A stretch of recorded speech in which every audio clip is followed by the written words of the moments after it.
Африканска чума е потврдена во едно од гледувалиште на свињи во Кумановско Долно Којнаре. Агенцијата за храна и ветеринарство изврши депопулација на 24 животни откако 2 веќе биле угинати.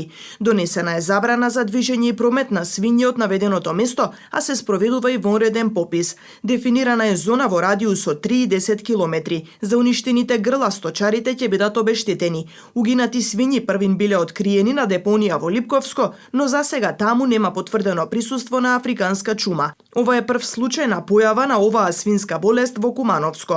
Огромна економска штета предизвикува болеста.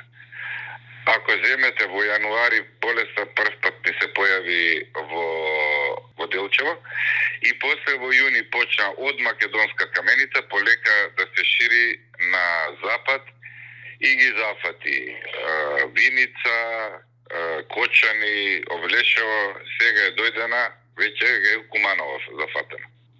Значи се шири болеста. Од агенцијата нагласуваат дека продолжуваат со вонредни испитувања во Кумановско и околината. Апел повторно до сите луѓе што чуваат свињи да избегнуваат контакти со други луѓе што чуваат свињи, да не одат на лов и доколку забележат промени, веднаш да ги информираат ветеринарите, дали инспекција, дали надлежниот ветеринар, затоа што е многу сериозна болест и нема спас. Заради појавата на свинската болест заседаваше и општинскиот кризен штаб. Штабот бара дирекцијата за заштита и спасување да им отстапи соодветна механизација за опремување на 2 екипи за теренска работа.